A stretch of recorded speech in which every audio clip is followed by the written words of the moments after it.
Governments deny it. Militaries deny it. Even the mainstream media denies it. But they are here and they've been here for a very long time. The Mutual UFO Network has been on the front lines uncovering the truth since 1969. And now we're sharing that truth with you. Welcome to MUFON What's Up with your hosts, Katie Page, Shane Hurd, and Tara Diulis. Exclusively on the KGRA Digital Broadcasting Network. Wondering what's up? So are we.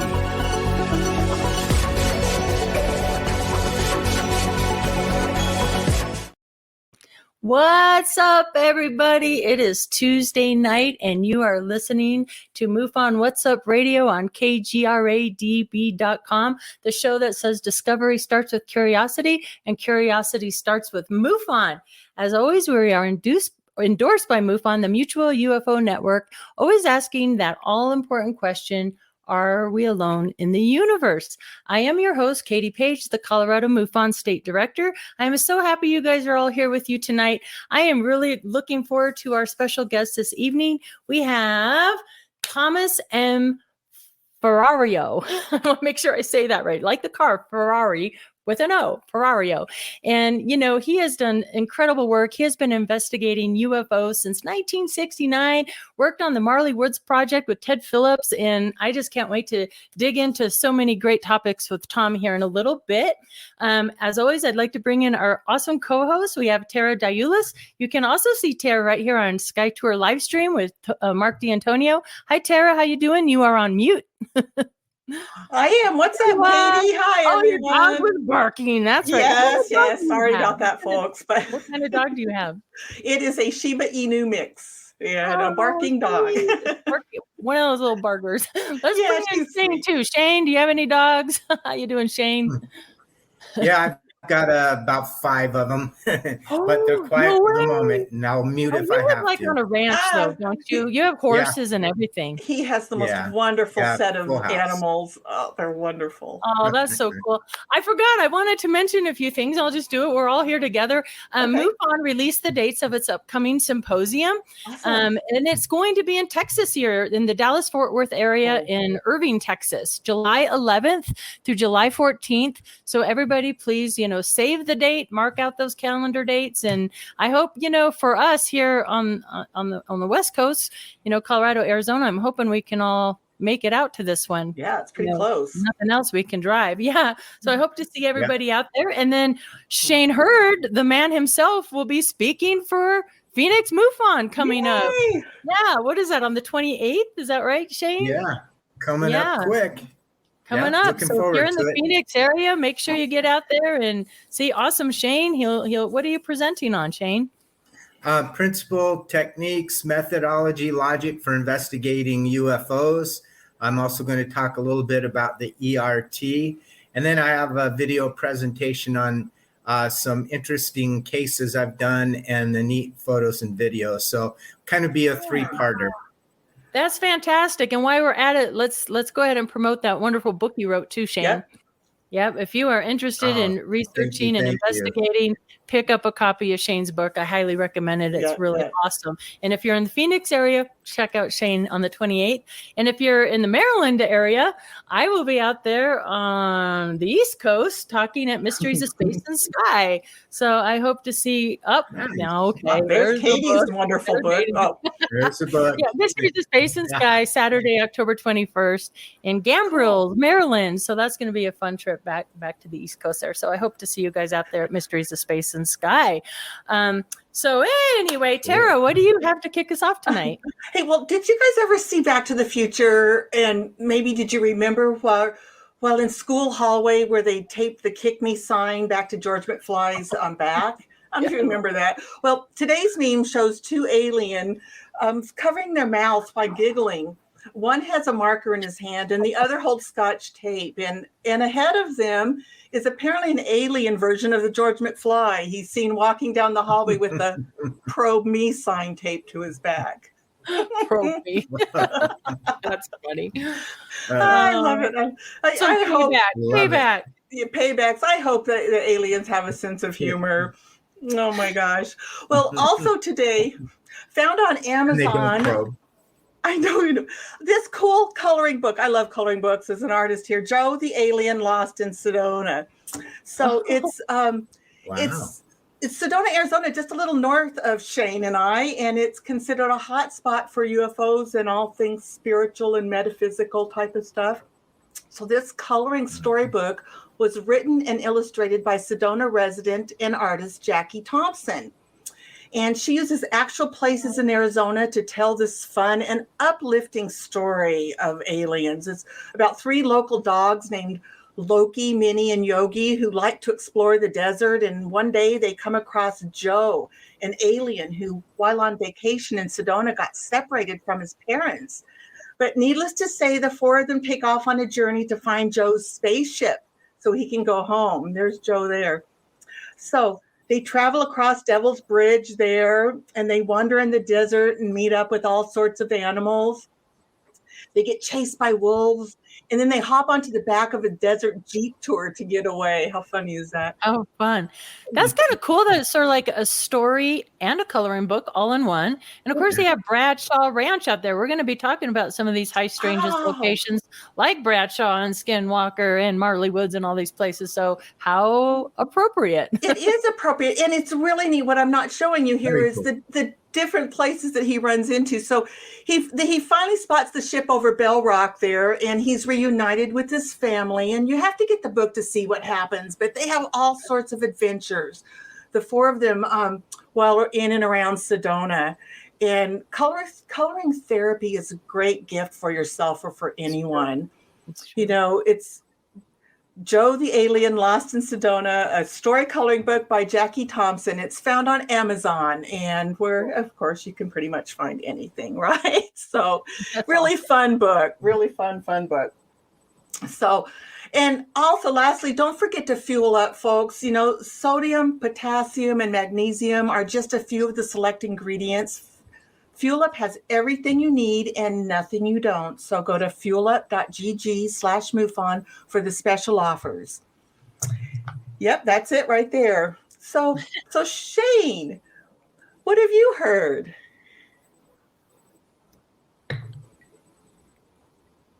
Yeah. Well, I just have a short one today. Have you heard? Okay. I think we're all familiar with varying theories on human and alien DNA, right?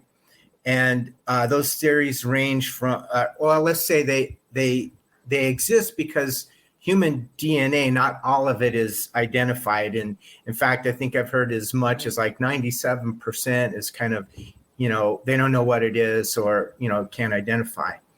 And so that leaves room for some theories on, you know, what that is.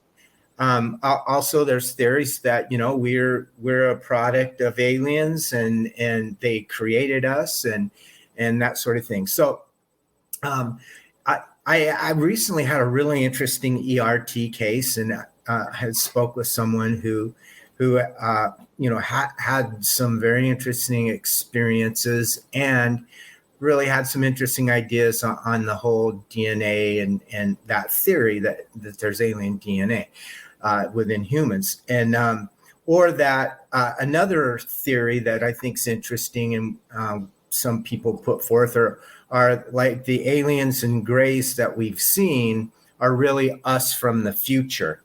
And, you know, due to environmental conditions or other things, the reason they look like they do and not like us is because of that. But, you know, I don't know what to think of those theories at all. But I did recall back to something that really kind of freaked me out. And I've got a video clip of it, and I just wanted to show it to people.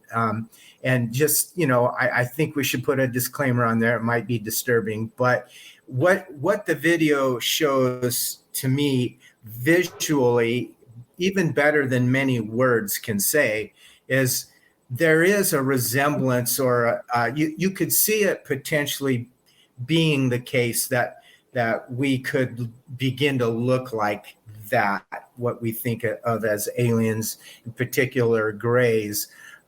in the future. And I think this video kind of says it all. And I just wanted to maybe play that and then get your guys' take on it as well. But again, it's kind of freaky. So I want to give that warning. But let her go. Result of my personal genetic makeup, turning up DNA anomalies that I can only classify as alien. There are only 3 episodes of The X-Files left. The countdown begins tomorrow on Fox. Oh, and another synchronicity with our guest, Tom. I guess he has an X-Files story he'll be sharing with us, or a connection, should I say. So that's kind of fun. But how creepy is that? I mean, that kind of goes with Dr. Michael Masters' theory, right? Mm-hmm. Yes. Yeah, absolutely. Mm-hmm. Yeah. So what do you guys think? I mean, what did you find that disturbing? Think that when the lights go out, Tara and Katie, you don't know. No, I find it fascinating. It makes me want to watch it because I really think that with all that 90-some% of DNA, there has to be something to that. So, and I think we're probably all more alike than we're different. And, just like the coloring book, I hope we can celebrate our our sameness, right? So, right. Yeah, that's true. That's a good point. Well said, Tara. Well I don't know. Well, I just thought I'd share that because it's cool. That case reminded me of it, and then I recalled back to my favorite X-Files. Like, isn't that interesting how that seems to happen? You get like little breadcrumbs of synchronicities or things that sound certain. It always happens. It's part of the phenomena itself. I really believe that. I mean, it's just numbers. Yeah, no, all those things. It's interesting. So thanks for that, Shane. Hey, Tara, did you get a Mars case this week? Oh, I do have a Mars case. So today's Mars case came from December 15th, 1992, and it's the field investigators file, and it's a highly credible case. It's a CE1 case, and there's independent sightings by 2 witnesses living near each other of a close craft. They both reported the sighting to MUFON. And this case occurred in Jerome, Michigan on December 15th. Okay, so it's near Lake Leanne, which is south of Jackson. And the first witness was a 75-year-old retired homemaker who, while watching TV inside her home, saw a bright light through the window that got brighter and brighter as it was headed her way. She thought it might be a plane at first. The second witness was a 76-year-old retired engineer who was inside his house reading the paper. He looked up and through the window saw some bright lights over the top of the trees, and they were moving very slowly towards him. He got up and went outside to see it better. There's the lake there. It's like both witnesses were able to independently view the light, and both saw the object pass in front of them. One witness described it as the size of a house. It was gray-black. It was a gray-black round object with 2 round white lights. It emitted a vibrating and a humming sound as it slowly moved across the sky. So the second witness described the object as having 2 round white lights. He also reported the object emitted a vibrating humming sound as it slowly moved by. One of them described what they saw as an anomalous lights or objects. There were 2 bright headlights tilted slightly from horizontal on front of a square box between 2 curved plates.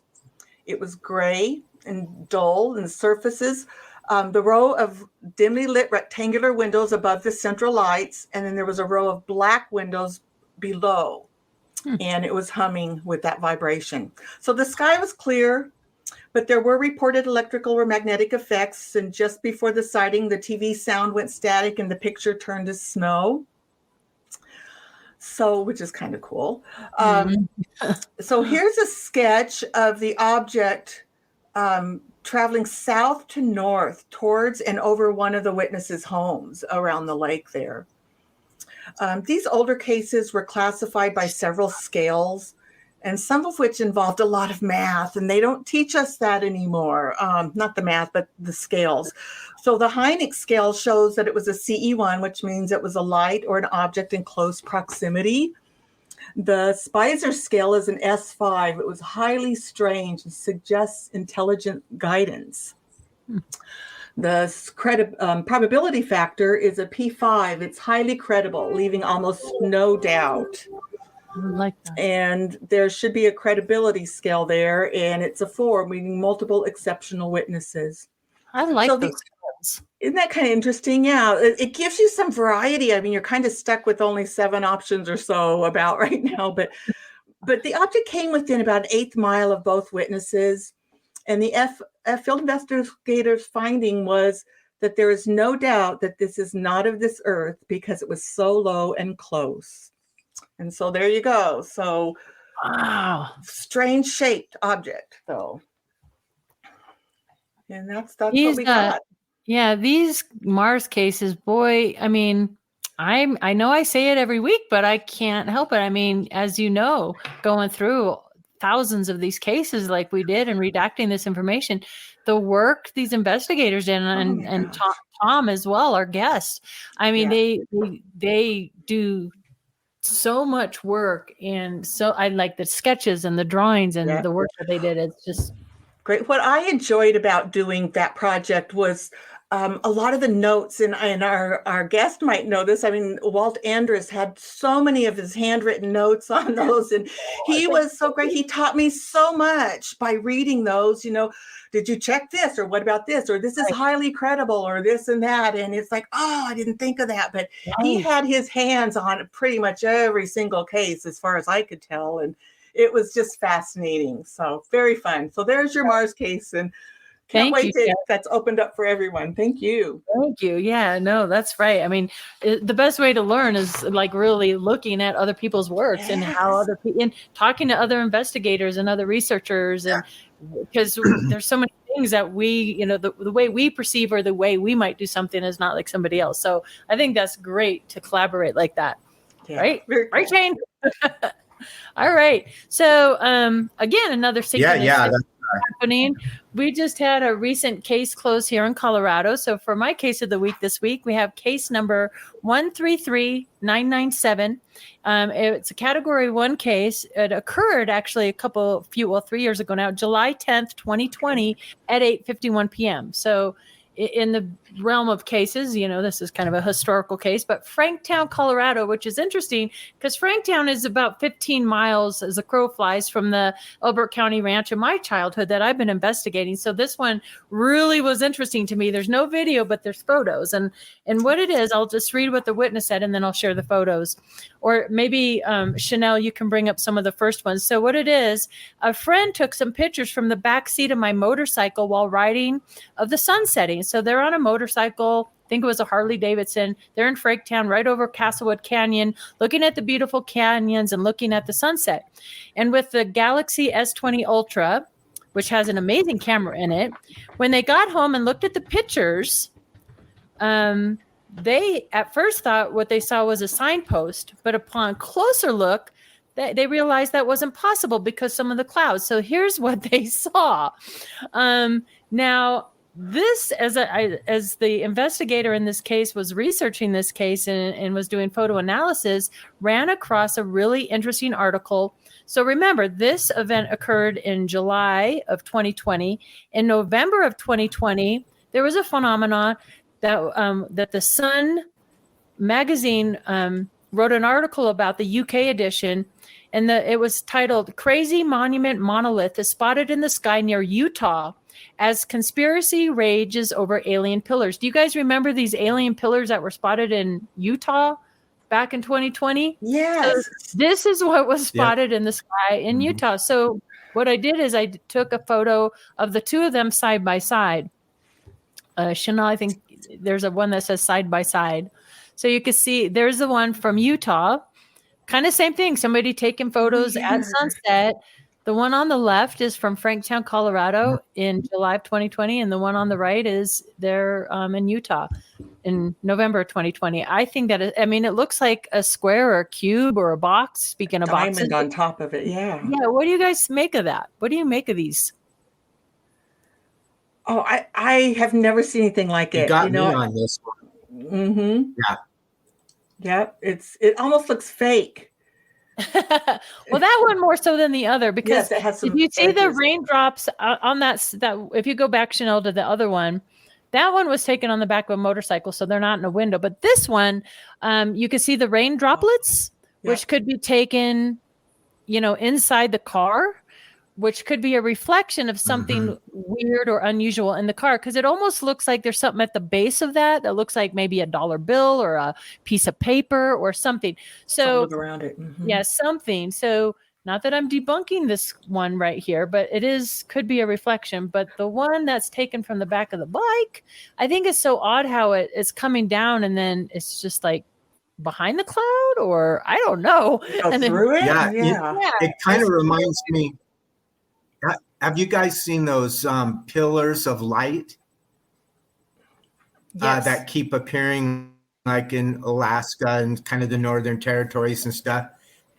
They're just these real vertical, clean lined shafts of light, usually multiple ones. It's almost like the opposite of that, that it's darkness instead of light. But I would think, could it be like a weather phenomena, like maybe a tornado, or, I mean, my mind goes through all these, possibilities. It'd be interesting if I were doing a case, I'd try and contact a meteorologist and see if they, have any knowledge of anything like this. But I will say that's truly freaky. And like you said, it's real because there's clouds between the camera and the object.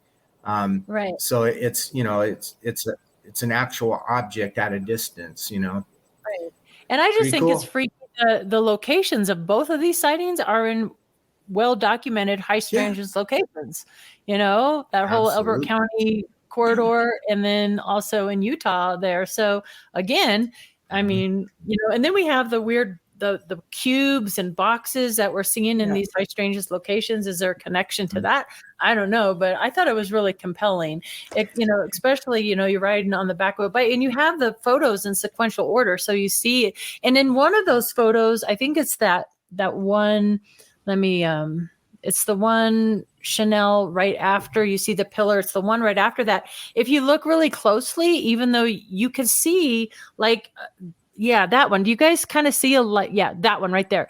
Can you guys see it's almost, you could see a color shift of it's really faint, like a tunnel or a tube. It's really faint, but I can see it in the photo. I can see that, and I could see it going above that diamond on the other picture. Yeah, it was like a white beam going up. Yeah. So there is like some sort of after effect going on there. Really, really strange. How exciting! Yeah. Well, all right. Well, I think it's time. Should we bring Isn't on it our awesome how much we Go ahead, finish. Go I was ahead. just going to say, isn't it awesome how much unknown stuff there is? I mean, as much as we know and all of our technology, it just, every day something weird and odd, I just love that. It's just so cool. Yeah. It keeps your mind, working, It does. Very We have cool. to be kept humble Thanks somehow. for bringing that So one. it's a good one. Mm-hmm. Well, and I know, and that just goes to show, I mean, I know it's controversial and all, but I think all these weird things that, we put in all these different boxes are somehow connected, So, and I love that we're finally, it seems to me we're getting better at connecting those dots than maybe we were 20, 30 years ago. So, I think we're making progress, slow, but we're making it. So, Slow But I and think steady. great time. Yeah, I think it's a great time to bring on our guest, Thomas M. Ferrario.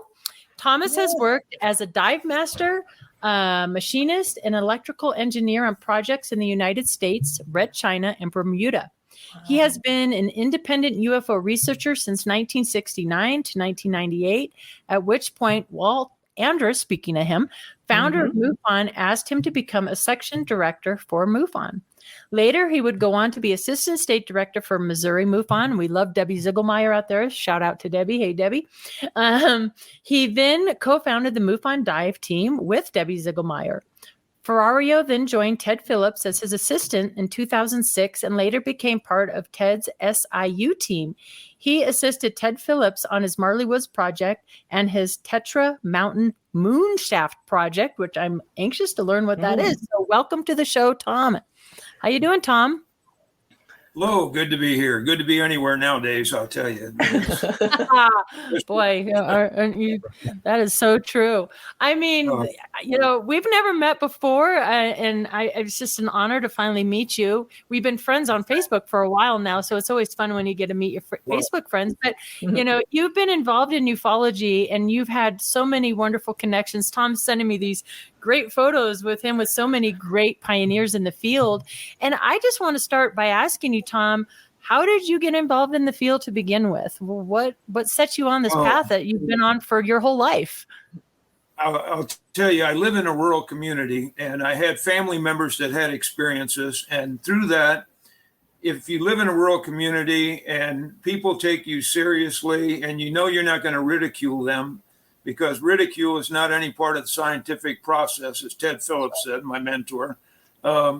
You get to be the go-to guy, and if anybody sees anything from cryptids to UFOs to discs, they come to you for you to they look for answers. And I did this since 1969, and actually I think it was probably around the year 93, 94.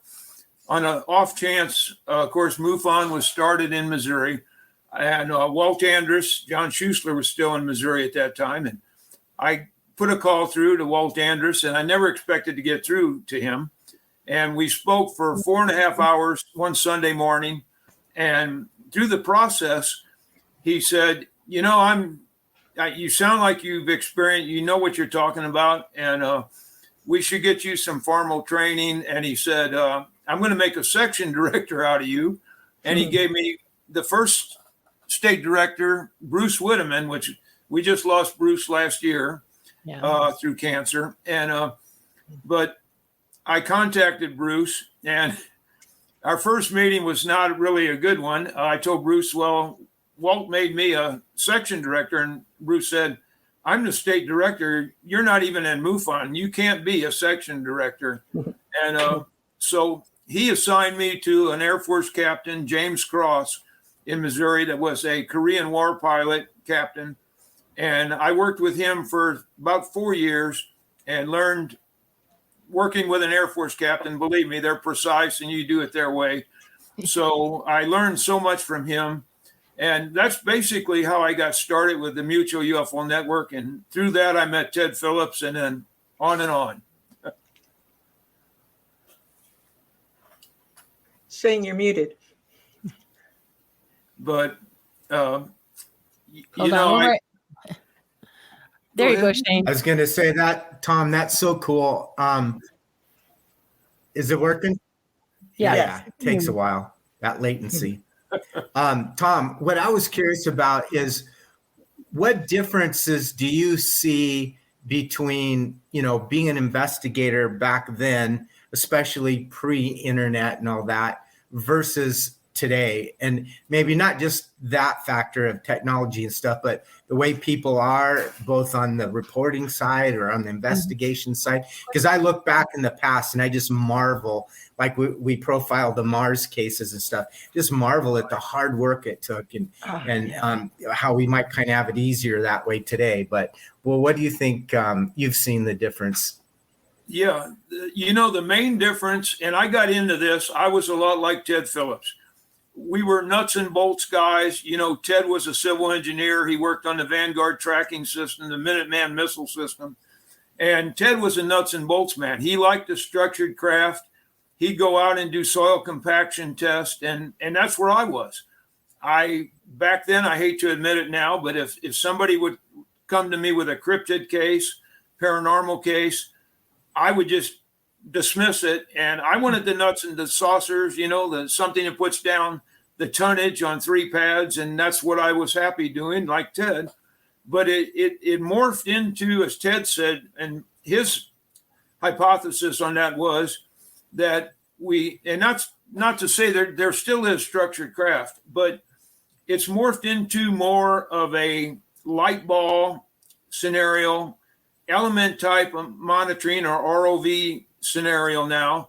And Ted always felt like as our technologies increased, they lowered their risk factor, because in the old days, you could go out, you might get a piece of something or physical proof. And as our technologies increased, when you're dealing with elemental type of craft or ROVs or light balls, or even in some cases using hydrogen water as an ROV, you have nothing when you grab. There's nothing there to graph, so they lowered their risk factor. So that's the main difference I've noticed, is that it went from structured craft, the typical disc, 30, 40, 60-foot disc, to light balls. And but that's the main difference that I've learned. And the gentleman there you're looking at the image that's up is Ray Stanford. That's Ray. Okay. All right. I thought that was okay. I had it If you know Ray, he's an amazing man. Yes. I haven't had the honor to meet craft. him, but I know people who have. Cool. Yeah, he actually worked for NASA. He back engineered craft with some of the materials that we supposedly don't have, but we do, I can tell you. So he is an amazing man. And he wrote Socorro Saucer and the Pentagon Pantry is the book he wrote. And he was in Socorro, New Mexico. He did that case, along again with Ted Phillips, I might add. Was there with him. Yeah. So just like you said, there you go. That's Ray's book. Yeah, there's Ray's book. Yeah, he's an amazing man, and self-taught paleontologist that has several finds to his name. If you find a specimen, you're the first one, you can name that specimen, whatever you want. And so Ray has several specimens that are actually finds in paleontology accredited to him that he named. So that's what I heard. I heard his whole house is like a museum. Oh, it is. You could spend hours in that. It really is. And, did Ted Phillips ever publish a book that you're aware of, or? He did a physical trace book, a listing of his, and he had at last, I think he had over 3,000 physical trace cases to his credit that he did. And he published a book one time, a paperback journal with those reports. But as far as a book about his life or his experiences, he never did. And believe me, Stanton Freeman was a good friend of his. We spent time, we worked with Stanton. And Stanton always beat up on Ted. He said, Ted, you need to write your book. You need, there you go. There's Stan and myself and Ted. And Stan would always say, Tom, and he'd pull my arm. He said, get Ted to write his book. He's got to write it. And I will tell you, Stan was a little bit envious about some of the knowledge that Ted had. And of course, Ted working with Alan Hynek. And Stan was a little bit envious and wanted that information too. So, but now it falls on you, Tom. Yeah. How fun. Now you have a big project. You better get started. Yeah, we're presently trying to work. One of our team members became actually a producer. He's worked with HBO and the Sci-Fi Network, and we're presently trying to get a project off the ground, actually a movie about Ted's life experiences and ours. So we're hoping that's going to start actually in the next month. So that's fantastic. Stay tuned on that. And Ben Hansen, of course, he's such a great guy. I know you probably met Ben. Yeah. He actually, we started a project. Ted's other project in life, passion, was Moonshaft. And we can get into that, but it's in Slovakia. And Ben wanted to do this project, a documentary on it. We started proceeding with that. And as Ted had problems with the Russians in that project, of course, what happens when we were due to get over there, the war breaks out in the Ukraine, and the Russians are in the area in northern Slovakia again. So that put an end to our project for now. So can you explain to us what that project is? Moonshaft? You could write volumes on this, but basically, in a nutshell, what the project is, there was a gentleman named Anton Horek in World War II and he came from a very wealthy family. He had the first uranium mines, and this goes back. Madame Curie bought her first uranium from his family, if you can imagine that. Oh. Wow. But in World War II, the Nazis took possession of the family mines, and actually they had basically a castle they lived in. They took possession of that, and Anton escaped. He joined the underground, and he became a captain in the underground. In the process, he was captured, and him and two of his men were captured. They escaped, and the Nazis were after him. They wounded them. They got into a very rugged mountainous area, and they got down a hillside and got into some brush. And a sheep herder actually found them and took them and hid them in a cave that they had on their property, and a guy named Slovak. And to this day in Slovakia, it's against the law to explore caves. Now, why that is, I have an idea. But anyway, they hid Anton and his men in this cave. Long story short, Anton was a mining engineer. He knew machinery. He spoke 3 different languages. He had like 5 different degrees in mining engineering. He knew what should be in the ground and what shouldn't. In the process of hiding in the cave, one of his men died, and they spent several days in this cave. Actually, I think it was about 6 weeks.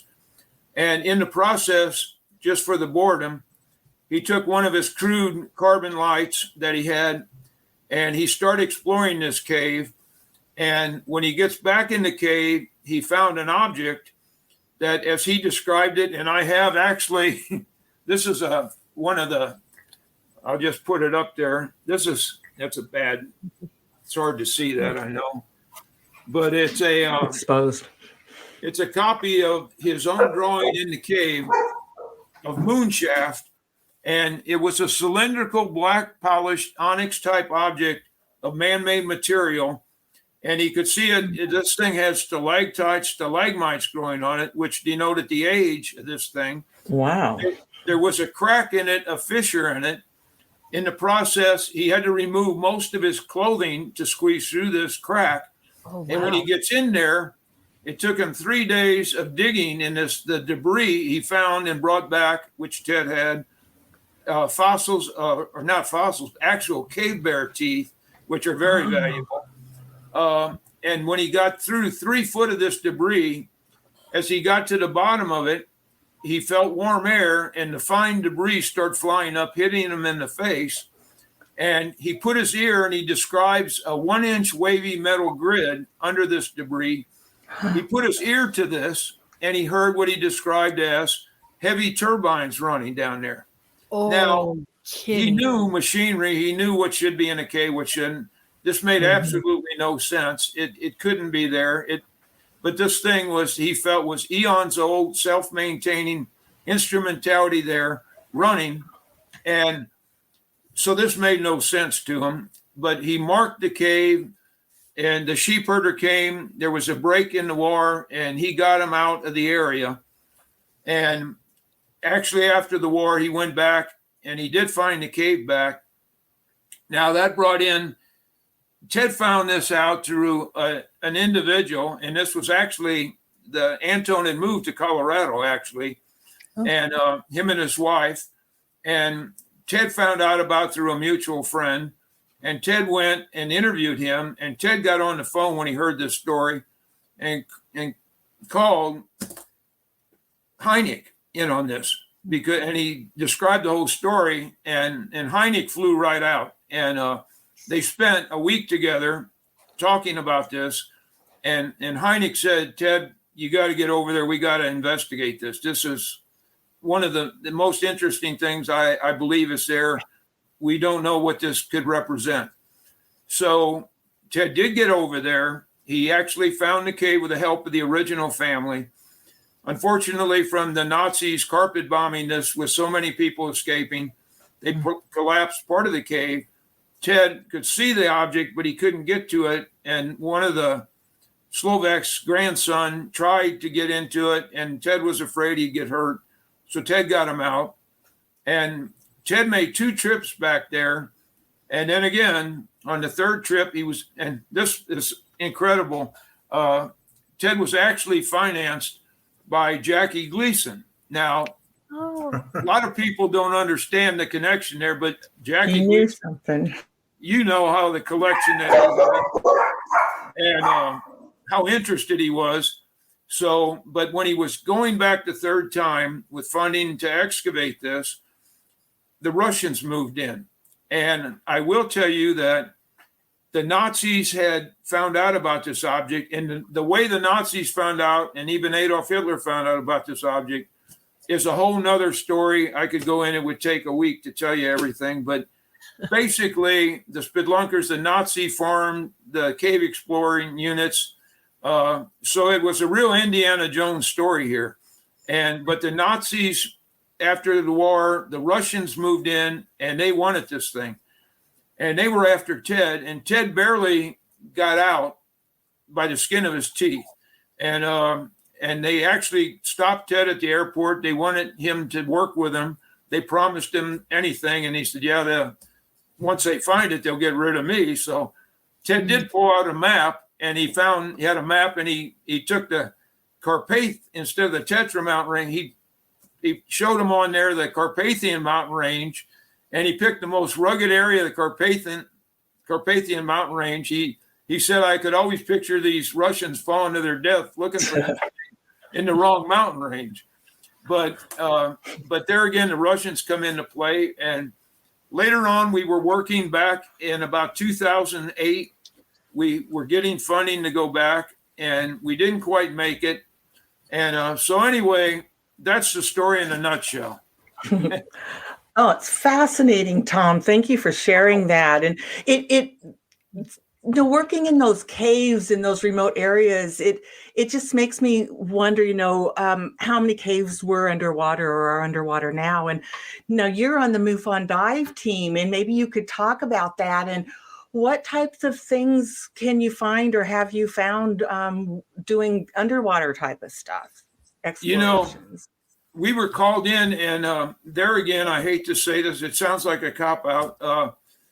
Debbie and I were promised, we had 3 different at one time documentaries and investigations we were being funded with.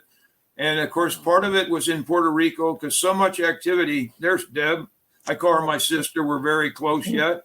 And Nice. Back in the day photo, and then that's Deb and I now, what we look like. And guys are aging very well. Yes, well, that's what thank you you. look like. She doesn't age, though. She's No, she doesn't. She's a mermaid.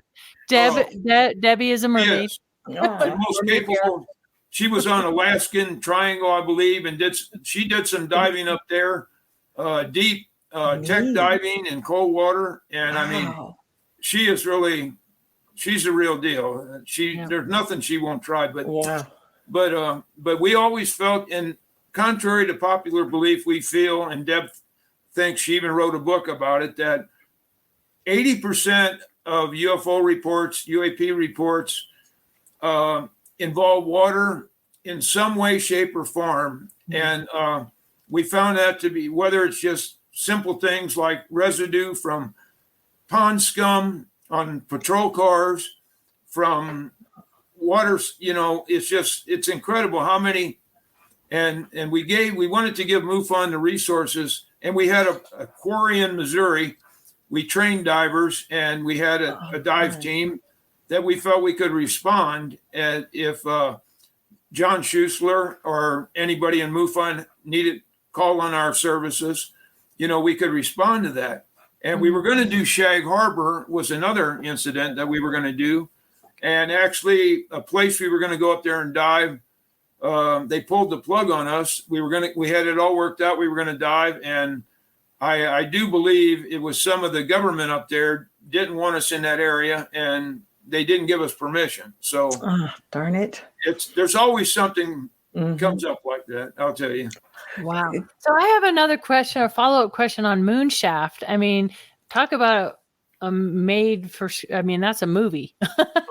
It sounds like a James Bond movie, Tom Bond movie. I'm thinking if this show gets like zzz, we're gone all of a sudden, we're getting too close to something here. Because my question for you is, so there's obviously something mechanical. I mean, did they ever get an idea of the size or how old this thing could be? I mean, it was making sounds. I mean, this is reminiscent of some other areas we hear sounds and bangs underground. Can you kind of speak to maybe, what they're speculating, perhaps? Yeah. Ted estimated the size of this because with Antone's crude light, he could not see the top or the roof inside this object. Ted estimated with the known height of the geology in the area, Ted estimated that it could be up to maybe 250 to 300 foot vertical above what was in the ground. Oh. Now, Ted got there, he got on top of the mountain, he had a tri-field meter, and he detected, and I've got a video of this, he took a video of a tri-field meter with a 3-second pulse, that every 3 seconds there would be a needle swap, sweep. That's And just like clockwork. So that in itself, besides the sound of Antone described heavy turbines, it truly is something there. It's instrumentality, self-maintaining, running for eons. Now this, it really can't be, but there it is. And I've got some friends that were MUFON in MUFON in St. Louis, and a very great gentleman named John Schroeder, Reverend John Schroeder. And he talked to Ted and I about this, and this gets into another area. I call it dirty little secret, and ufologists, a lot of people I've worked with know, but Reverend John Schroeder said that this is objects like this are truly biblical. And he went on and explained that to us. So whether this thing's going to tunnel its way out at the precise time or what its true purpose is, we don't know.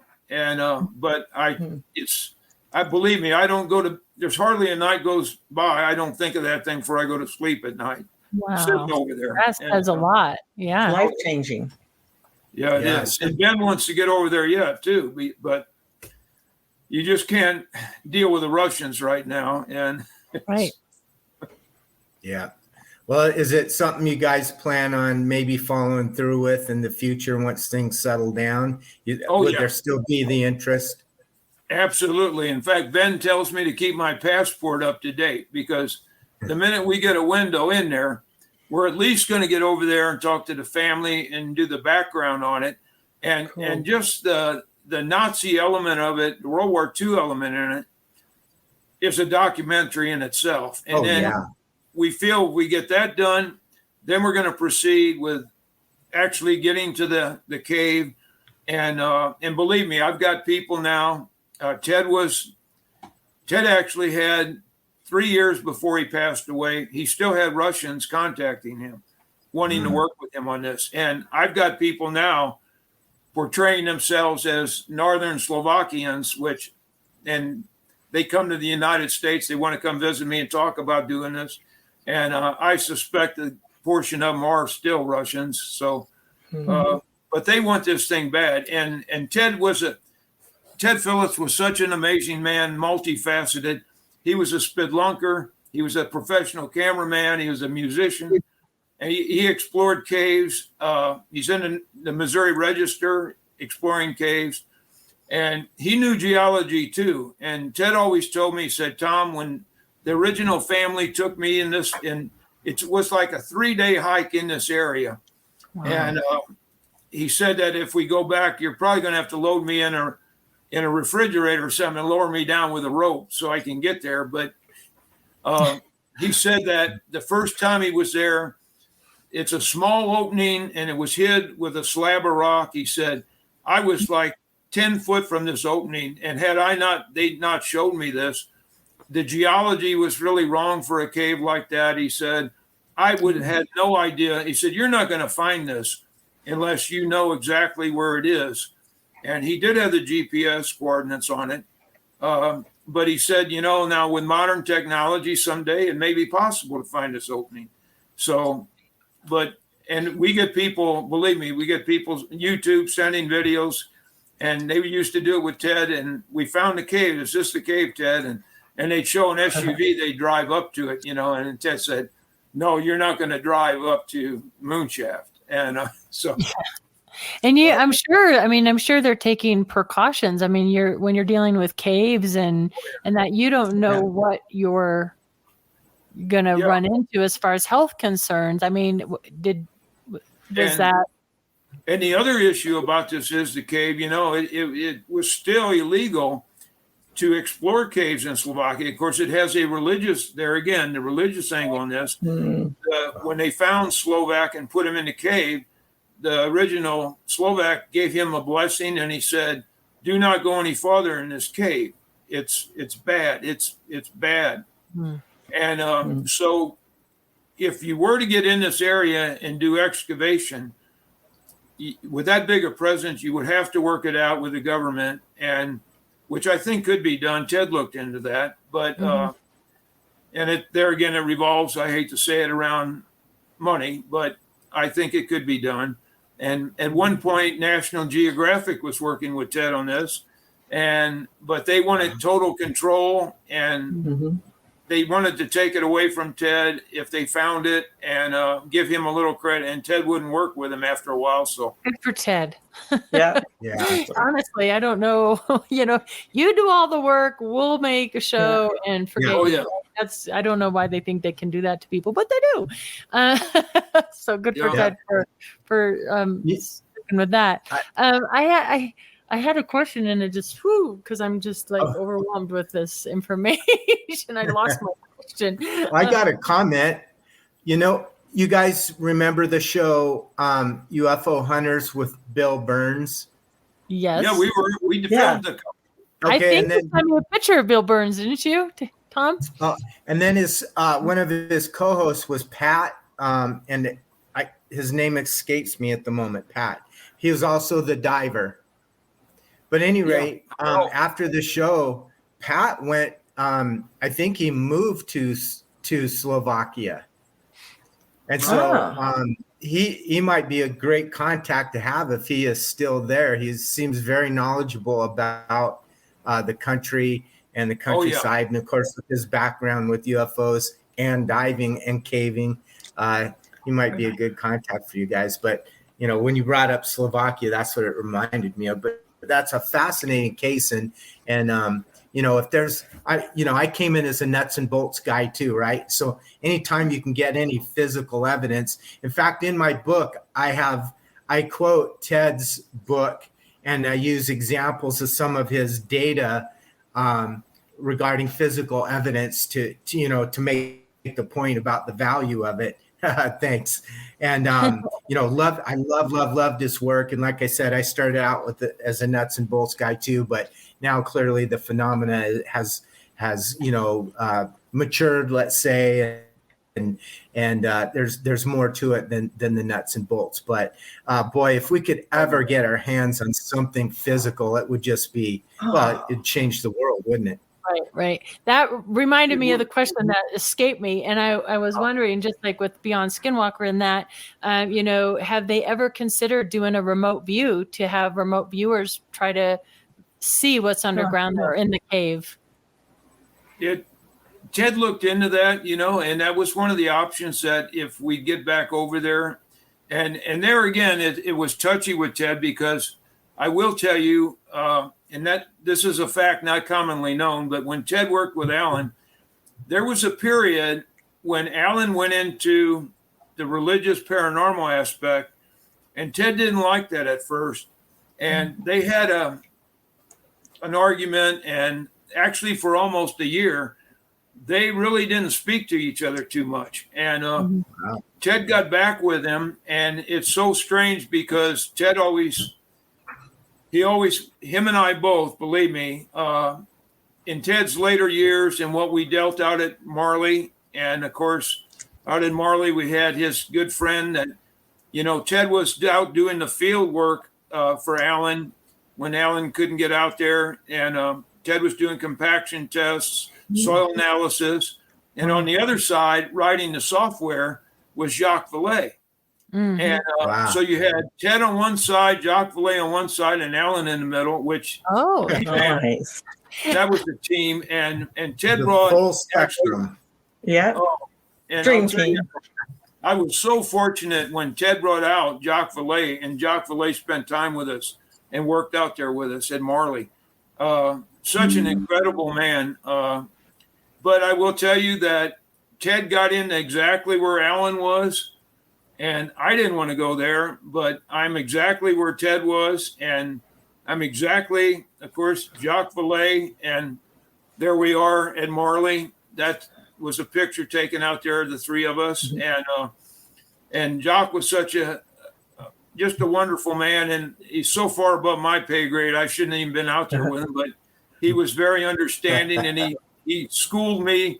And, one thing I always fall on, and I have a copy, but this is a statement that Jacques sent me. And Jacques said, the UFO phenomena represents evidence for other dimensions and simply cannot be understood apart from their psychic and symbolic reality. What we see here is not an alien invasion. It is a spiritual system that acts on humans and uses humans, by Dr. Jacques Vallée.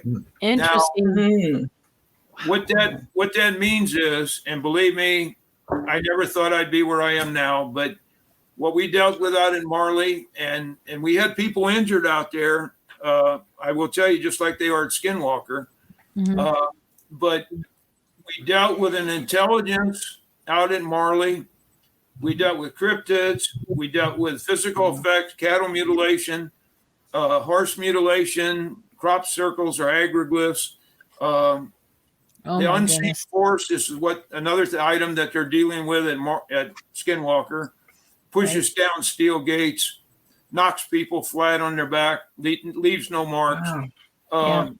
And it goes on and on. Cryptids, you name it, we had very similar to Skinwalker. Yeah.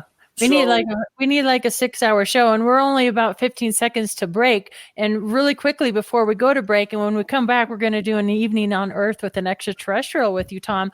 But did Ted Phillips kind of soften on his nuts and bolts getting to know Jacques Vallée? Because Jacques Vallée is on one end of the spectrum. Did he kind of soften just really quickly? Yeah. Yeah, he did. Yeah. And basically, like he said, he was chasing crumbs all over the world. And Marley was the first place he ever had sightings and dealt with the intelligence himself. Yeah. And that is what really changed him. Cool. And all right. So we are going to take a break. We have so much to cover. We'll see you on the flip side.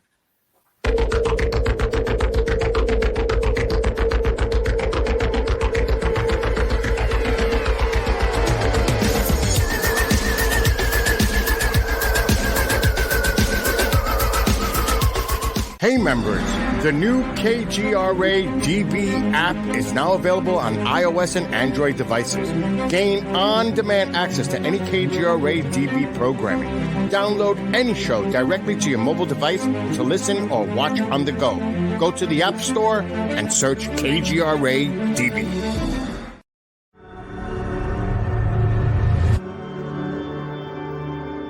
MUFON is the voice of thousands of like-minded people who want to see change.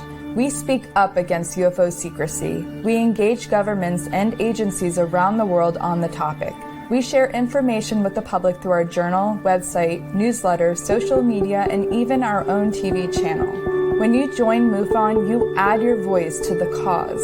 Few things are more important in our time than understanding the UFO question. Join MUFON. Find your friends.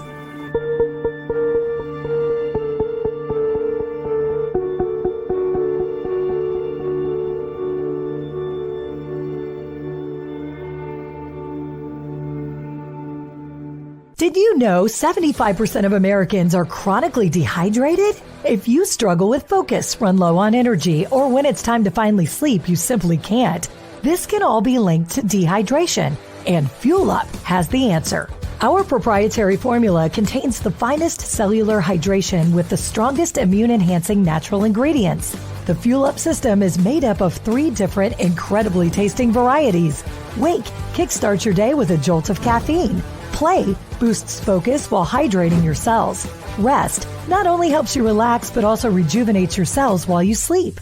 Here's what our clients have to say. I really don't miss my coffee, and you can tell the difference. So I'm going to take it for the energy, I'm gonna take it for the play. I'm gonna take it, all day. And it works. That's the thing. It works. We love it. Take the Fuel Up Challenge now, where we offer a Feel the Difference money-back guarantee.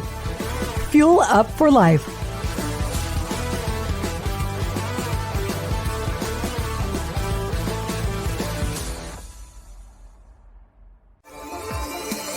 You're listening to the KGRA Digital Broadcasting Network.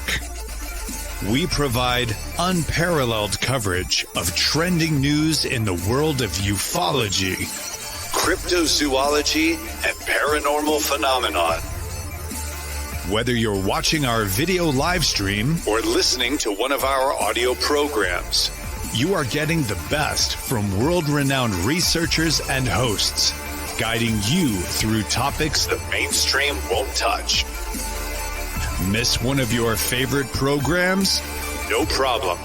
Head over to the members area at kgradb.com for access to our massive library of award-winning content. Make contact, stay connected, only at kgradb.com.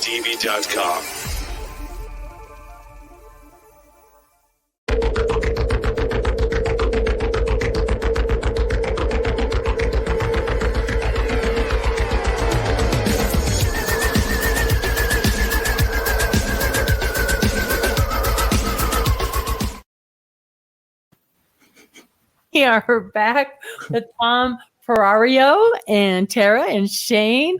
I started a new segment called An Evening on Earth with an Extraterrestrial Tom. So first of all, if you're going to have an evening out with an ET, where on Earth would you like to meet with this extraterrestrial? Probably from past experience, I'd like to go to Marley or Skinwalker. So nice. That's great. Marley it is, right there in Missouri, right? Okay. And what food would you serve? Probably lime jello. I hear it gives them interdimensional indigestion. So that's probably. Oh, that's hilarious. And it's green. Okay. And what music would be playing there in the background?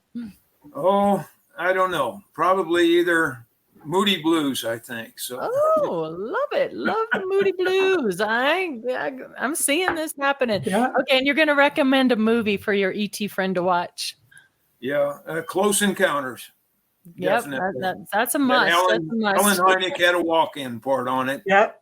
That's and right. was asked to do much more in that, I'll tell you, but he refused. And so, but that would be my choice.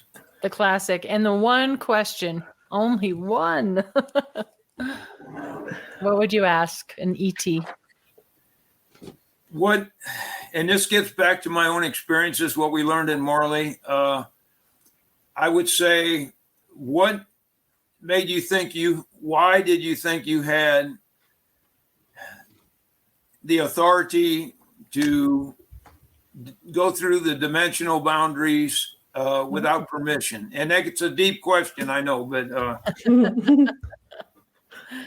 but a really good question nonetheless. Because do you believe then that there must be like rules that they're violating, these interdimensionals? Yeah, I will tell you. And now this gets into a realm, like I said, this is kind of gets into half of the dirty secret that I've learned from some of the top ufologists. But we truly believe that. And this, believe me, I'm like Ted. At one time, I would not have said this. And Ted said, if I ever talk portals and paranormal and cryptids in one sentence, he said, you should have just smacked me. But that's where we are. And we truly believe, and we proved at Marley, that it all comes from the same place, the same source. It's interdimensional. Now, people would always hit us and ask me, he said, well, then you don't believe in interplanetary life. And I said, no, I didn't say that. I absolutely believe on life on other planets. Mm-hmm. But I don't believe it's possible in our physics to attain that unless you go through the interdimensional boundary or portal. Now, I had it explained to me by Stan Freeman, and I was a Trekkie. I love Star Trek. And Stan asked me one time, he said, Tom, he said, what do you think about traveling to other planets and that? And I said, well, I think one day we'll do it. And then he said, no, we're not, Tom. And I said, well, why do you say that, Stan? And he said, well, here's the physics of it.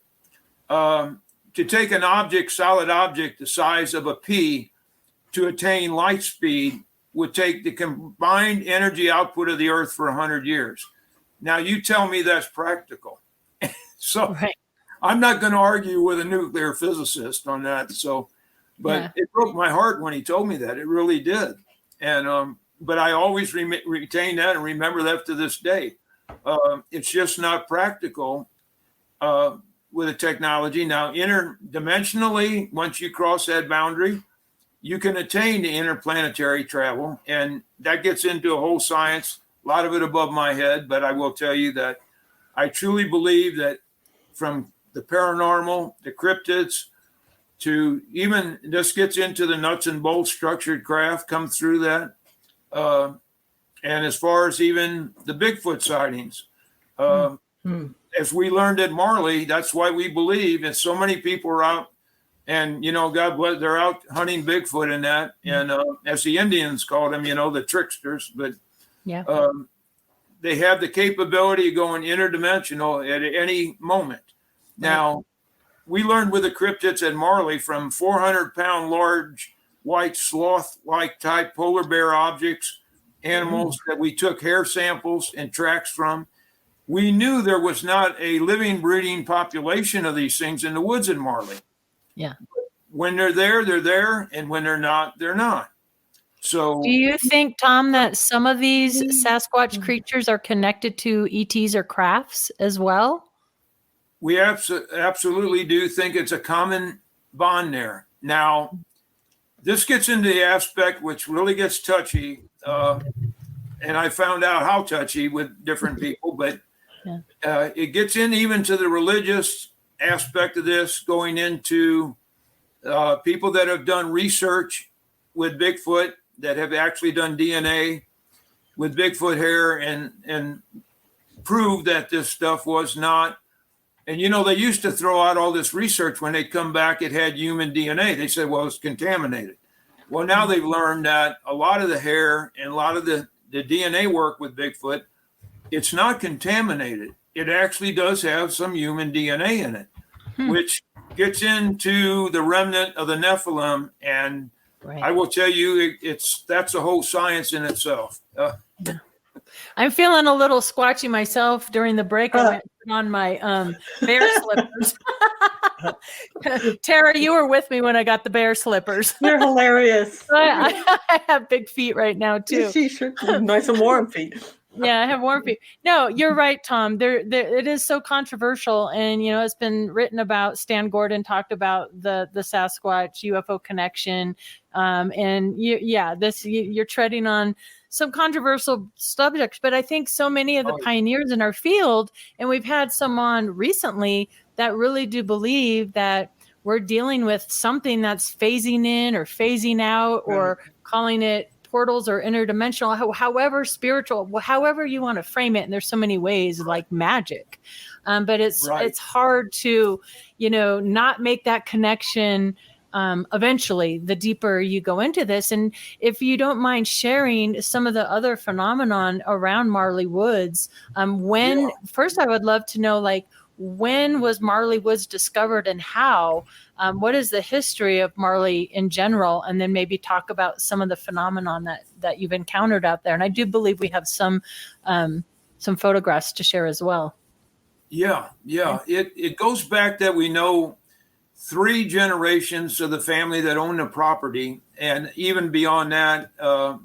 So we don't have any Native American presence there. We truly believe.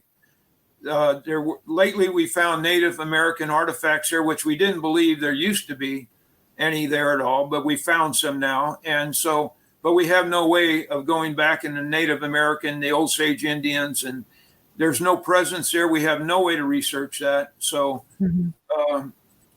that's as far as it goes. But we believe it's been there in that area for as long as and all this phenomena is been around as long as mankind's been on Earth too. Yeah. It's not a new phenomenon, believe me. And but as the Native Americans say, it's tricksters. They will be whatever you want them to be. They will trick you into believing that there's something that they're not, and they play games with you. They use fear as a motivation. Whether they feed on that fear, we believe they do in some manner.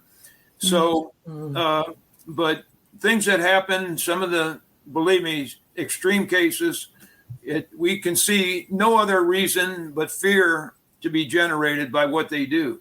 So, but it's real, and it's been there as long as I believe mankind's been there. Yeah. Is Hey, there Tom, water? Oh, sorry. Go ahead, Shane. I'll take my question. Are those public lands or private lands, and what caused you to investigate, and like how many times have you investigated, and what specifically have you witnessed or observed or have evidence of, and is it very similar to Skinwalker? It's very similar to Skinwalker. It's private land. It's two ranches that butt up to one another. One is 1,200 acres and one is 700. At times it changes the acreage, but it runs around 1,200 and 700 acre. So you can see, for a small team of people, that's a lot of real estate to cover. And the intelligence always works you when you're at one end investigating something that's reported or happens. It starts popping off on the other end, and it plays games with you like that. And but it's, and I can say it now, but at the time when Ted was there, we were involved with Robert Bigelow. He had his people out. We worked together at Marley. We were supposed to go to Skinwalker and spend some time. It was it was a control issue over properties that we broke up, but we did have that connection, and it's basically, I will put it in Jacques Vallée's words. He spent time at both. Of course, he wrote the book there, helped write a book at Skinwalker. But he said that he found more high strangeness and the possibility for high strangeness at Marley than what he experienced at Skinwalker. Now, that's saying quite a bit. Right. Yeah. So, did you have the mutilations out there as well, Tom? Yes. Any mutilated animals, and what we type? had cattle mutilations. Wow. In the beginning, we had a very dramatic horse mutilation, and that's a whole story. But Ted was told by the one rancher, he said, well, and he brought him out and showed Ted a cattle mutilation, very similar to Chris O'Brien's work. And Ted said, do you get this a lot out here? When Ted first started out there. And the rancher took him behind one of the old barns, and he showed Ted like a 8-foot tall, 16-foot wide pile of bleached white cattle bones. And Ted said, you don't mean all these are cattle mutilation remains? And the rancher said, well, yeah, Ted, they are. Wow. So over the years, over a process of 50 years, they've had, and even deer mutilations out there. They found herds of deer just dropped in their tracks. Not lightning, not ingestion, had a vet out there, did not microscopy. No reason could be found what killed these deer. They just dropped dead in their track. And had a horse in a barn, actually, very dramatic case. Rancher had a prize horse, he fed it, and goes into a whole story, but basically, in the morning, the rancher fed his prize horse, checked the fence line, was within sight of the barn. 30 minutes later, and we did this on UFO Witness, they did a reenactment. He came back by the barn and noticed the gate ajar. He went in the barn and basically found his horse in chunks of horse flesh hanging from the rafters, blood all over, like the horse exploded. And Ted, through his other experiences, he ran into this overseas. He said it's like this horse had been put in a microwave oven, basically. And now, for what reason? Why would they do this? What would be the purpose of this? And except fear again. And let me tell you, on the local people, it generated a lot of fear in that area, to the point where the man that had the barn, he actually burned. He couldn't stand to look at the barn anymore, remembering what happened to his horse, and he burned the barn down. So we did soil samples, we did blood samples, what was left. nothing came back, no explosives used, nothing out of the normal. So, there again, it's so many questions. I know. Any unusual sounds out there? Is there water there? Speaking of sounds, what was that? Anyway, was there water on the property, and did you hear hums or bangs or anything like that out there? There's some ponds out there. There's a natural spring that flows through this area that the locals relied on for water at one time. Very nice spring, but no deep bodies of water. And we even explored, some of the local people had reported seeing the light balls coming in and out of the ground. And there are no caves openings on Marley, or both ranches. We did find a cave complex about 3 miles away the rancher told us there is a cave, and we explored caves. Our team did. And one cave, we found a large complex that could have possibly run under Marley, but we didn't have the resources at that time to explore this cave. But we never really found any tide, nothing out of the norm as far as sample electrical interference or any microwave. But was there a light source? Do you have a photo of that? What was up with that? Yeah, the light source that's one that Ted took, which he believed. He took these photos apart, images apart. He took several over the years, and he called it the light source. And then later on, he was brave enough, he called it a portal. He filmed these objects coming in and out of this. And there's another image of this with an object you can see. The one that before this, you could actually see it sort of looked like a disc with a light beam coming down from it. Now, it does. Where that comes into play, we have a phenomenon in Marley where the locals call it the light beam. Now, they never see this from a craft. They always describe it as a huge bright white light that sweeps the fields and the timber. It looks like it's looking for something.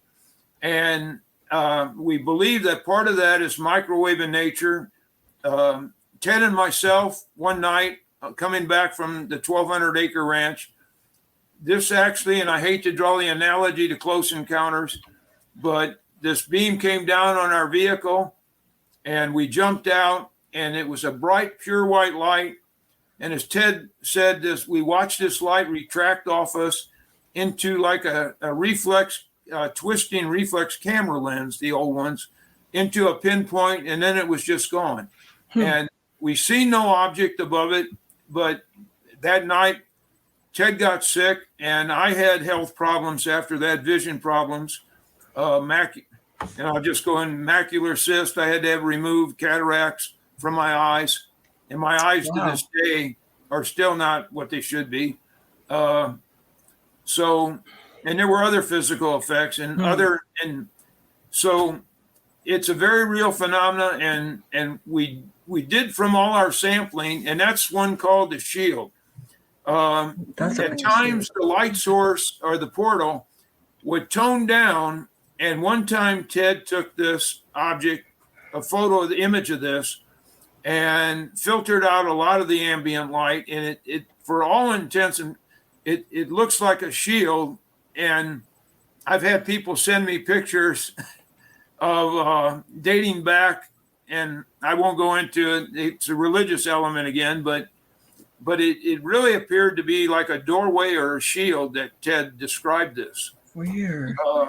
So he always felt, he said, I always felt like something was just going to come out of that, or I could walk right into this. Wow. Tom, was the energy there, was it pretty positive feeling, or was it negative feeling? Or, I mean, both.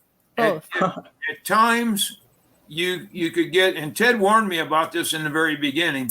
The local people, some of the older people, when they seem to have developed a knack or an intuition when this stuff starts, they can sort of predict it. And some of the people, when it starts, will go out and use it for a form of entertainment. And a lot of people there, older people, will look at it as being demonic, and they'll lock themselves in the house and they won't come out. Yeah. So you get both feelings, from this. And I mean, Ted explained to me one time, he said there's a phenomenon when he stayed out at the cabin that they built for Ted in his office, they built him.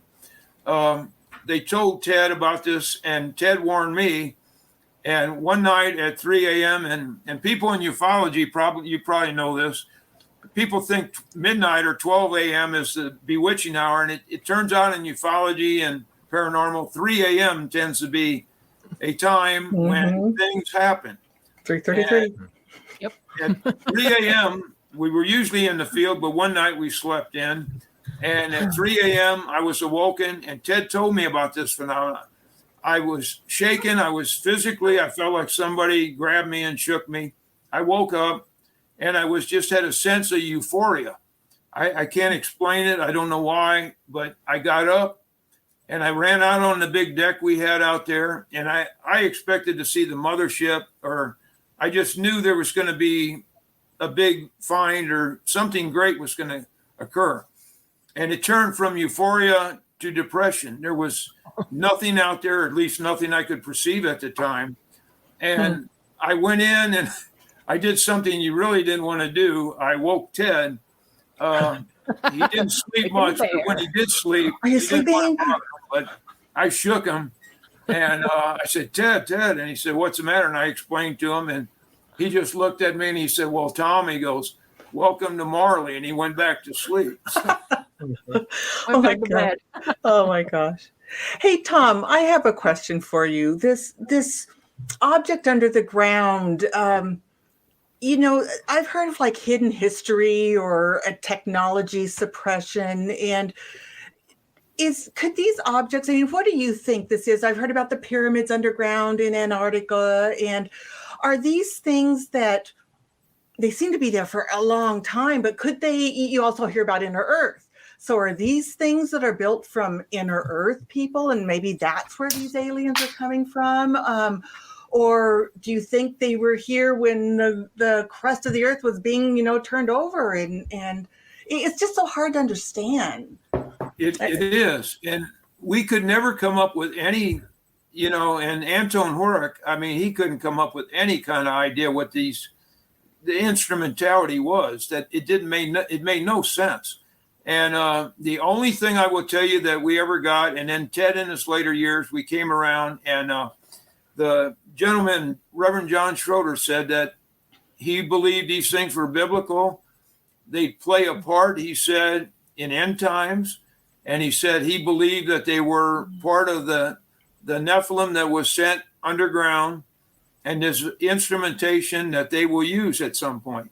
Now, you can take from that what you want. But that, and I will tell you, it's the only thing that makes any sense to me, because you have objects with stalactites and stalagmites growing on them, self-maintaining, and what else it predates, man's history, actually. Yeah. So I wish I could tell you what purpose they are, but I will tell you. We just want to know. there were more of these found. There were actually another one in Slovakia found. Uh-huh. And from what Ted found out, there were two more around the world. And there was actually one in the United States. And Ted started researching that, and it was in Pennsylvania. And it was in a coal mine. A private family had a small vein. It was a private coal mine. And it was found in their process. And this was embedded in coal. Now there you are. Oh my gosh. Again, but was this near Ohio Pile, Pennsylvania, I wonder? There's an interesting case out of there. So interesting. The interesting thing about it was that quickly after the family found this and they started spreading the word, and they looked for got into some state geologists and things, some people came by and made them an offer, and they sold the property at a very large profit, and virtually several generations will be wealthy after this. But then Ted found out that after that the government took control of this area. So there you are. You have government involvement again. So Right. That's what's happening out here in Elbert County right now. We have the guy who owns the most land. I think Malone is trying to buy up the ranch properties out here as well. I mean, I don't know what purposes, but they keep trying to buy up this land. Is that happening out there in Missouri as well, Tom? Yeah, it is. And Debbie, I don't know if she's talked to you about this, but there's a phenomenon starting now again that she's told me about. And I do believe, and now this goes out there again, I know, but I do believe for whatever reason, this interdimensional boundary is getting weaker. The veil is getting weaker because Debbie's telling me of places in Missouri that are approaching the high strangeness. She's researching now of Marley. Now, when I was with MUFON, that was not the case. There was no place like this. But Debbie told me there's places now she's investigating. And, here again, going back to not exactly the men in black, but Deb's told me when they go investigating some of these areas and they get out in remote areas, there's the phenomena starting again like it did in the 70s.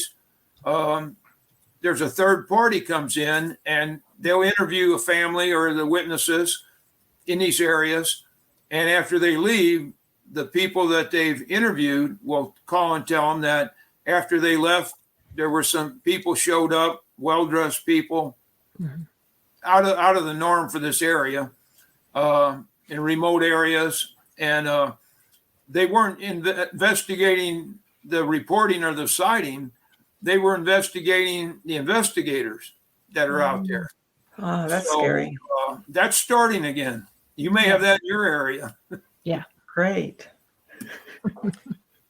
Tom, one of the things that's come out, with UAP and the government's, new Arrow program. And one of the things they're looking at is the physical effects on humans.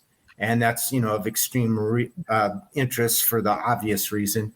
But you mentioned that you've had some effects, experienced some and others. What kind of effects are we talking about? What has happened to people in Marley Woods? Yeah, I would put 95% of the bad effects we've had are damage done physically to people. And now this gets way out there, I will tell you, but I can send a picture. I was going to send it, and I didn't do it to Katie, but I will send it to her. We believe that the culprit is microwave energy. And of course, there's the microwave auditory effect, the Havana effect you're hearing now damage people in Cuba. And we experienced that at Marley. I had vision. The eye is one of the most sensitive parts of the body to microwave energy. We recorded microwave energy, intense amounts of it at Marley. And I had eye damage, macular cyst, which is way worse than cataracts, but I had macular cyst removed and cataracts within the span of a couple months. And I've got photo documentation of this because Ted always taught us if you can't document it 3 different ways, you didn't talk about it. And Ted actually got sick out there that night. He put his camera gear down, he vomited, and that sort of effect. But Ted always didn't want to talk about this much because he felt it would overpower, it would take the place. He didn't want it to overstep his research, and that's all people would talk about. So, yeah. But we documented this, and within the span of 2 or 3 months, I think it was, and I've got a photo, besides my eye damage, and I know Margie Case had done cases with this. My hair went from, in the same haircut, not much hair growth, went from I had dark brown hair to the color you see now. And that was back, in 2008. Wow. So it was very real. And that's why I will tell you, I felt in my obligation when we went out with Ben Hansen and Melissa out there and we filmed that show. I felt before I bring anybody out here, and I bought a new piece of equipment that was just dedicated to microwave energy. And I felt that it was my duty to protect them when we investigated. And Ben had some thermal imaging equipment out there that we had some great hits on that show. If you see that light balls starting going through what I thought was a dimensional boundary, and Melissa started feeling sick and felt different things. Electronic battery packs went dead. Brand new watches went dead. And but when I was out there, I had this piece, and it's like there again, 3 a.m. out in the field, no power lines. I had a piece of microwave equipment that detected all ranges. It had audible cues and visual cues, and it went from green, yellow to red, visual cue, and 3 tones. This thing 3 times. Now it didn't last long, thank God, but it took off and it registered into the red area, and I warned everybody, and it just instantly then it would quit, and it did that 3 times. And I truly believe that the intelligence out there was letting me know that it was still out there, it was still capable of doing this, and it didn't like us being out there, because now Skinwalker, when they dig in the ground, that seems to upset it and set off activity. Yeah. And Marley, it seems to be when you bring strangers out, especially on site 2, that it shows its hand. And I will tell you just briefly here, we were planning to do, the property owner at site 1 got so scared, not actually scared, but concerned. After we filmed at site 2, and the older gentleman was in his 80s, he was a great guy, great farmer. He took part in it. He loved it. He didn't want to be on camera, but he took part and helped us. After we filmed that night, when everybody left, the old cabin where we were out there filming from, I made sure the lights were off, the doors were locked, the water was off, that sort of thing, and went around, checked the place, and I left. And it's on a dirt road off a gravel road on private land, gated. Nobody else in there. 6 weeks after I got home, the family of the property owner said that the gentleman, the 80-year-old, had a stroke on the property and died. No. But then that tore me up. But then they said, he really, though, one thing I got to tell you, Tom, he did mention that he didn't think it was like you, the way you left the property. And I said, what do you mean? And they said, well, he went out the next morning to check the cabin, and he said the doors were all open and the lights were on and all the water was running. Now, there again, whatever that intelligence, that capability, showed its hand again. And I truly believe it was just showing me that it has the upper hand. You can't get ahead of it. And believe me, I've talked to the people. We have planned to do something with the people with Skinwalker. Beyond Skinwalker, we were actually going to film 3 episodes out at Marley. And after this happened, the property owner at Site 1 called me up. We were like 6 weeks from filming out there. And he said, I don't want to bring anybody else out here anymore, Tom. It's off. So I had to call the producer, Beyond Skinwalker, and tell him it was off. And believe me, they weren't happy. They didn't blame me, but they weren't happy. And but I will tell you, that's what we dealt with. And it's just, and I dealt with the original people that filmed Skinwalker, and I'm friends with the producer on that started that show. And he, once in a while, he throws things off me. Yet, did this ever happen in Marley? And we'll go back and forth. But the similarities are astounding, to be that distance between them and be that similar. So it's One of our listeners, Kathleen, wanted to know if there was ever any suspected abductions or missing time. And I wanted to ask you about the hitchhiker effect, which I'm sure if you read Skinwalkers at the Pentagon by Colm Kelleher, they talk about this hitchhiker effect. And I wanted to know if you've experienced that as well. I was fortunate, besides the health issues, I didn't. Now, Ted did experience a little bit of that for a while. He felt that something, that intelligence, a couple times, got back, followed him, and he had some experiences in his office back home that he felt that may have happened. And as far as the abduction, here in the last probably 7 years, we found out that there actually had been, we feel, either an abduction or let's just say it was a missing time event. And one of the ranchers' family that lives adjoining the property, and this actually happened back in I think it was 69 when this event occurred. But one of the original ranchers' family out there had a nice frame house, and they had a son that was a special needs child, and they had to take care of. And one morning, Sunday morning, the child got up, and they had a habit on Sunday morning. They fixed him. His favorite breakfast was pancakes. And they fixed him his favorite. And this was in the fall of the year. There was a light snow on the ground.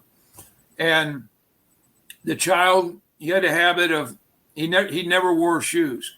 And he was waiting for his breakfast. And he had a habit, he'd run outside. And he ran out the front door of the house, and Mom fixed the breakfast, and they called for the son, and he didn't answer. And they went out the door, and they found his tracks, barefoot tracks, in the light snow to a point in the middle of the sidewalk where they just terminated. They didn't go to the side. They didn't go forward. They didn't turn around. They just ended. And he was missing. So they contacted the sheriff's department. There was a pond on the property. They actually dragged the pond. They thought maybe the kid got in there, got lost, drowned. No sign of the child. And they were just besides themselves. And about 3 weeks later, on a Sunday morning, they hear the door open, and the boy runs in. No frostbite, no signs of any kind of hypothermia. And in the boy's mind, he came in for his pancakes. Now, how do you explain that time frame? In the boy's mind, it'd been a matter of minutes. So did he go through a portal? Was he abducted? And unfortunately, in the child's mind, he couldn't explain very much. He couldn't go any further with an explanation what happened to him or where he was. But that we feel that's one missing time event that we had at Marley. So that's how terrifying. Yeah. Oh my goodness. I'm glad he was found. I mean, whoa. Yeah. So it does happen, but we've had people pushed down by the unseen force, knock steel gates down, which I call the unseen force. At Skinwalker, they experience that a lot, that force, pushing things around in the air. And the one episode where the one military guy was out there and he tried to investigate something, and there was a force actually physically retaining, wouldn't let him pass. He said that he couldn't push his way through. He said, I don't know how to explain it, but it was air, and I could not push myself through this area. And Ted's experienced that at Marley. He had a vortex, they call it the vortex tree at Marley, where it looks like the tree is in a tornadic event, that it twists. There's no wind, and Ted's been under this tree, and he hit the ground, but this tree just starts twisting like it's in a tornado, and there's no wind, no noise, anything. It's crazy. Tom, so Are there lights associated with a lot of these occurrences? You talked about early, how it's gone to more lights nowadays and versus like a nuts and bolts craft. And Yeah. do you think that some of these are ours? It's us and it's technology that they just haven't shared with the masses. I really feel that, and now this goes back into the Heineck days with Ted, and Ted didn't want this spoke about, and Ted always told me, he said he didn't want this to take the focus off his research. And he said, when I'm gone, he said, and his wife, other people work with Ted, knows this. Ted told him, I believe most of this is interdimensionally frequency driven, as Jacques Vallée says. It comes from the dimensional boundaries, but as far I do know personally from Ted that worked with Alan, that we do have some craft, some debris. Ted has seen it. On one particular incident, Ted spoke with Alan, and he felt that he kind of got a little. Alan was sharing things with some people, and Ted said he kind of got upset with Alan, and he said, "Are you holding out on me, or what's the deal?" And one weekend, Alan took him to a particular air base, and not Roswell. I will tell you that that's not contrary to belief. I don't believe a bulk of it's there, but Alan positioned Ted outside of a hangar, and Ted said he was standing by the hangar, and he said, out came, he said, noiseless, no air, no noise, no wind, about a 30-foot disc came out over the field. And he said, I stood there with my mouth open watching this, and it hovered for a while, and it went back. And he said, Alan came back, and he said, Alan put his hand on my shoulder, and I jumped about 3 foot. And he said, Alan said, well, have you seen enough, Ted? And Ted said, well, yeah, is there more to see? And Alan told him, he said, well, yeah, come with me. And Ted actually got to see some of the debris, the crash debris. Now, that goes into a whole different science of, people say, well, we have craft. If that's possible, then we're making these craft.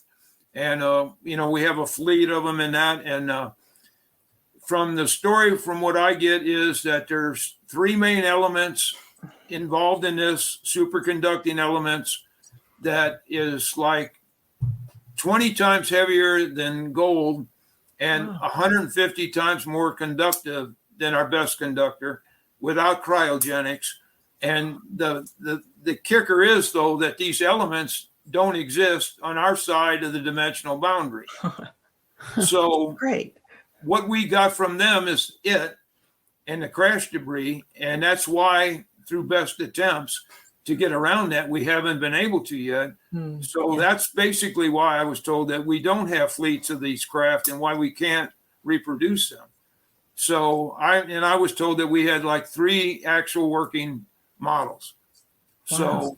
So it's interesting that craft that have elements that aren't part of this reality can come into this reality. It seems like those elements couldn't survive in our physics, perhaps, or maybe we just they're not undiscovered, perhaps. So yeah, and it just, like Ted said, and he was told and showed that it's just if you don't have any more than what you got here, you just can't go get more.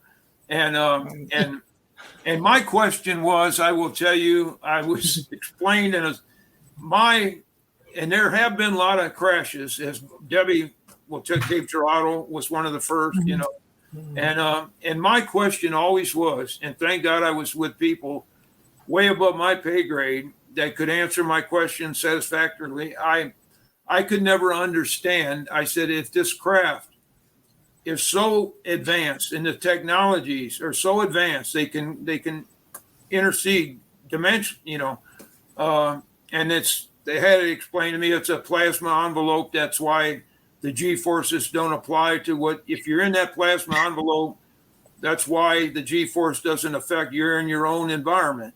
But my question was, if they're that advanced, the craft are that good, why are there so many crashes?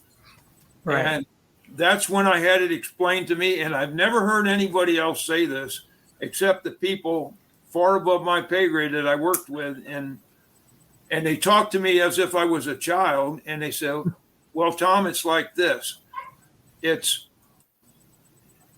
what happens when a young individual usually, and there again, it gets into the authority to cross the dimensional boundary.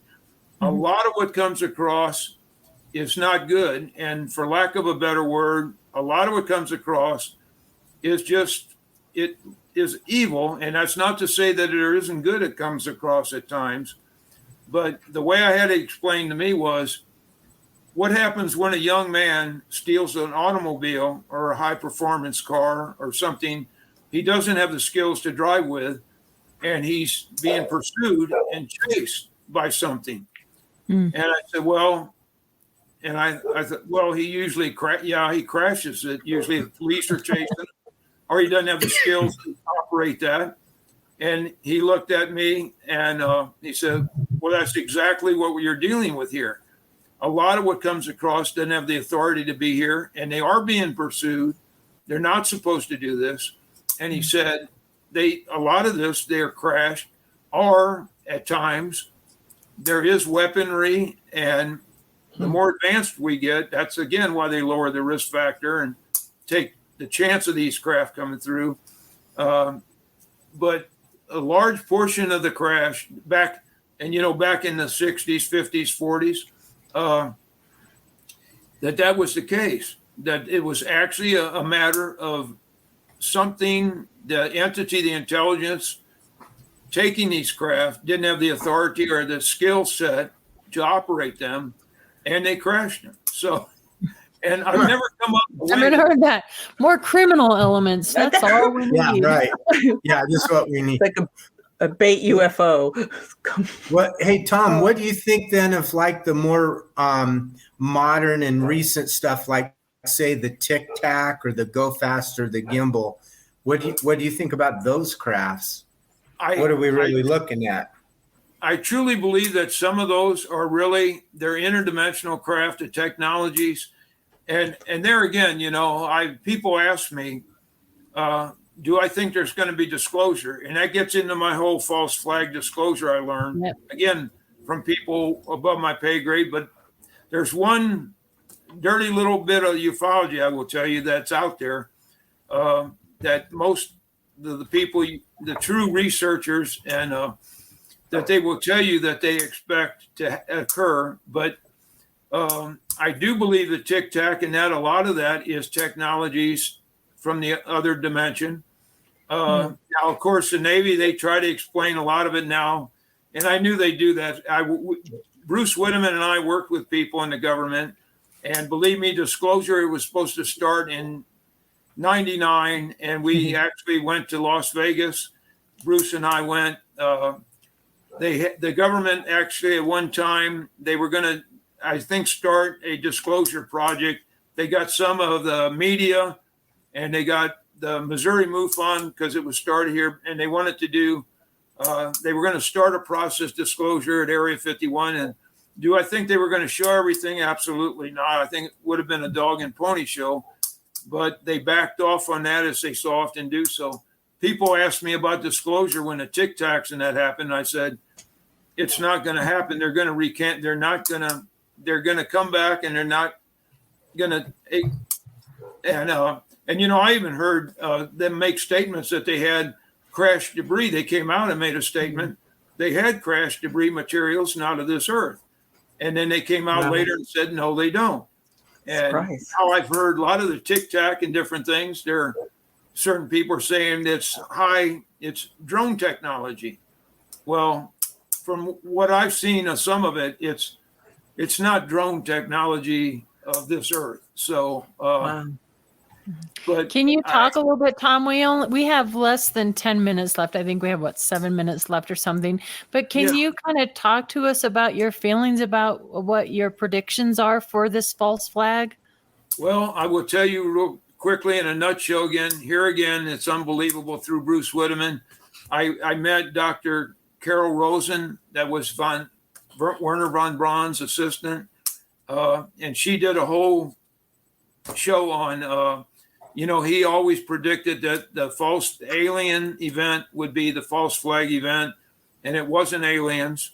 It was interdimensional, and they were people. They were basically us. And but I will tell you that I do believe that when mankind gets at its lowest point, and judging from the news here lately, I don't think it's that far from happening, but they will come, and they will come with all the technologies. It could be a landing of structured craft, I believe. Besides that, and people that they've been working with in our laboratories, they be partly that too. They'll come forward working in our laboratories, which they've been doing, and structured craft, but they'll come and they'll have the technologies and answer whatever we need. They'll have, and we're warned that, believe me, our welfare is not their intention or their motivation. And it goes back to Rod Serling. Even, he had worked with the government, and he made a beautiful movie called It Has Begun with Burgess Meredith. I urge everybody to get that movie, but the government promised him they were going to release things, and he didn't. They pulled back. He went ahead and made a movie without him, which is a very great movie. It Has Begun. But as kind of sticking his thumb in their eye for them backing out of this, you might remember the Twilight Zone episode called To Serve Man. Oh, yeah. The cookbook. that dealt with the aliens coming to Earth, and they were here to serve man. They gave increased food production, technology, free energy. And then, of course, they wanted to take man back to their planet and share things with them. And at the end, the final scene, they deciphered the book, and To Serve Man was, I'm not saying that in any way, that's their motivation here, but that was Rod Serling's way. And a lot of people know this story, that he did that for this purpose. But he said, that it was to serve mankind as a cookbook. And scary. But it's so deep. And I will tell you, I've ended up in places over the years. I never thought I'd be back in where I am now, thinking about the false flag, what's going to occur. But I really believe, and I will tell you, every from Stan Freeman, Valet, everybody way above my pay grade truly believes that this is going to happen. And it's not aliens from other planets. It's interdimensional, and it's not for our benefit. And, okay. So we have less than 5 minutes left. Do you have advice? I mean, I don't know if you've heard the John Ramirez kind of prediction that this can happen as soon as perhaps even 4 years from now. So what advice do you have for us and our listeners here? I tend to think it's going to happen a lot sooner than that. I really do. And because we're coming on a place in history, energy-wise, and so many other factors in mankind right now, I truly believe you're going to see this. I can't set a time. I'm always wrong whenever I set a timeline on anything. Right. But I think it's going to be soon. And my advice for a lot of this is just examine everything. Don't believe. If this goes down, don't necessarily think it's a good thing, which I know 2/3 of mankind are going. If you question this technology and this, I mean, they're going to throw rocks at you. But I truly believe to question everything. And the other thing I will say is, and this gets into the paranormal, and it gets really fuzzy in this, but the other thing to know is that we are here. We're spiritual beings on this side. We have the authority to be here and should be here. They don't. You have the authority over this stuff, and always remember that. But now, when you ask for this stuff to come forward, you deal with it, and this is simple things like a seance, asking going out looking for something, calling upon it to come forward. You're giving it the authority and such to be here. So and I've learned this, and believe me, there's so many ways we found this out in Marley and I tell the people at Skinwalker, be careful what you wish for or call upon, because you're giving this the authority over you. But you have the authority over this stuff because you are here and it's not. And that's my advice to anybody. Just remember that fact. Yeah, that's true. To always go in with positive intention, positive thought. And I think you're right, Tom. That is wonderful advice. Always use your own intuitive judgment, your intuition, do your own research. Try not to jump on bandwagons and react out of fear. Take the time to step back and listen. This has been a fantastic interview. I so appreciate you being our guest tonight, Tom. I learned so much from you, and I am just I'm really grateful for all the work you've done. Believe me, it's not me. It's the people I worked with that I have a little bit of a mind. I picked up and retained some of the things they taught me. So it's not coming from me. Believe me, I'm not but that. You're part of it, and a very important part of it, and don't underestimate that. So, and thank you, Shane, for being here. Sounds like your dogs finally went to sleep, so they're napping now. And Tara, thank you too. Chanel, thank you so much for dogs. I put asleep. Thank you so much for everything you do, and a shout out to Bill Skywatcher. We miss you, Bill. Bill used to kind of check in on us, but we miss you, Bill. And thank you to KGRA. Thank you to all our listeners. We really appreciate you being here and being a support for our show. I really do appreciate that, and I hope all of you have a fantastic rest of your week, and we will see you next Tuesday night. Until then, everybody, have a great one. Good night. See ya.